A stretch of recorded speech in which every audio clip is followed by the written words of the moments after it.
When we think of the best receivers from the 21st century, we think of names like Calvin Johnson, Terrell Owens, Andre Johnson, Larry Fitzgerald, Antonio Brown, Julio Jones, and many others.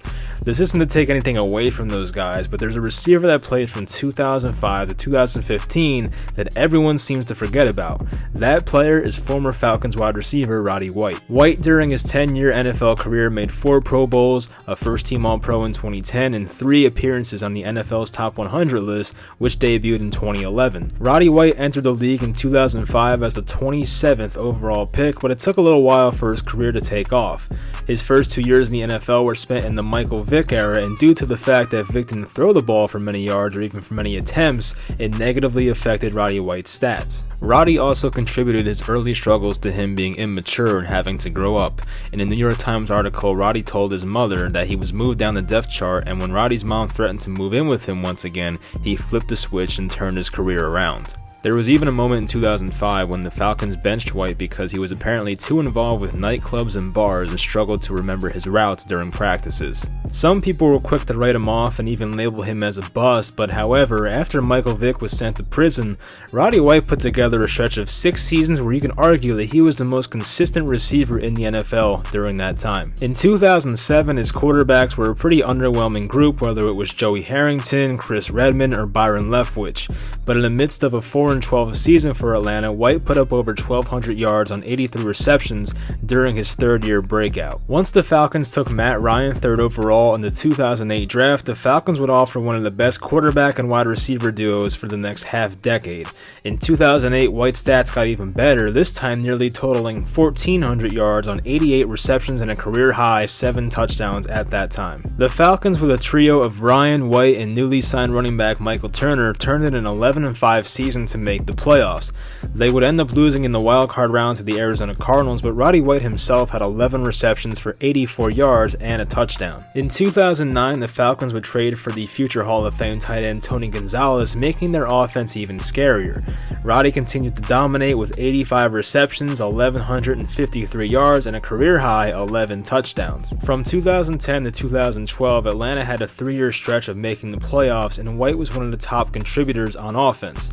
His regular season numbers during that span was 2010, 115 receptions, which led the league that year, 1,389 receiving yards, and 10 touchdowns. In 2011, he had 100 receptions, 1,296 yards, and 8 touchdowns. Then in 2012, 92 receptions, 1,351 yards, and 7 touchdowns. White was awarded first-team All-Pro in 2010, and as we know, the Falcons added Julio Jones during the 2011 draft to make them the best receiving duo in the league for the next couple years. In 2010's playoffs, White caught 6 passes for 57 yards and a touchdown, but once again, Atlanta was eliminated after 1 game.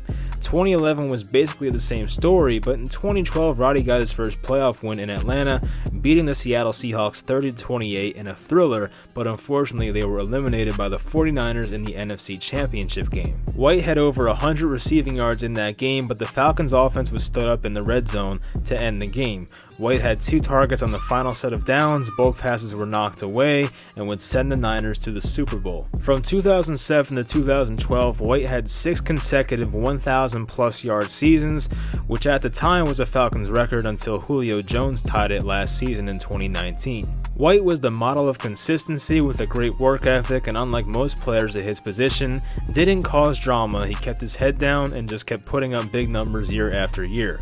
Unfortunately, after 2012, we never saw White return to an elite level, and even missed his first NFL game during the 2013 season. White sprained his ankle in August of 2013, and that injury admittedly hindered him most of the season.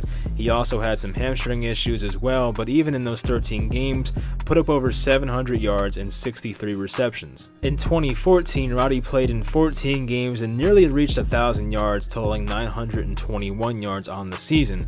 He also added 80 receptions and 7 touchdowns in his second to last season in the NFL. White, now 34, had 3 years remaining on his contract, but this would be his final season in Atlanta. He did play in all 16 games for the first time since 2012, but he clearly was a shell of his former self. White barely put up over 500 yards while scoring 1 touchdown and unfortunately did not make the playoffs in his final NFL season. White was released by Atlanta in March of 2016 in order to save money and never played in another game after that. He apparently received some offers from the Tampa Bay Buccaneers and the Tennessee Titans, but by that point it seemed like he was not desperate to play in the NFL and probably wanted to retire as an Atlanta Falcon. He'd officially announced his retirement in April of 2017. He'd finished his career with 10,863 yards, which currently ranks 38th of all time, and 808 receptions, which ranks 34th of all time.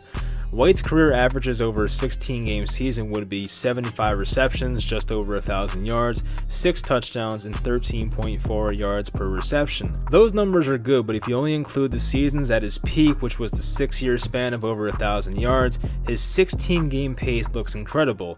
From 2007 to 2012, his 16-game average was 93 receptions, just under 1,300 yards, 8 touchdowns, and 13.8 yards per reception.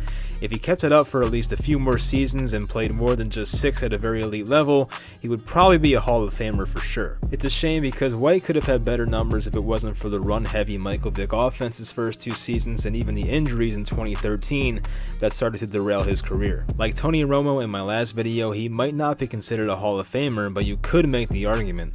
White was a smooth route runner with reliable hands, could win with his strength, was almost always durable, was never outspoken in a negative way, and was always a threat to score every time the ball was thrown to him. Due to the fact that he played next to a generational talent like Julio Jones and even Tony Gonzalez, it's easy to forget about Roddy White, hence the reason I wanted to make this video. Give me some ideas for future videos like this. I hope you guys enjoyed, and I'll talk to you next time.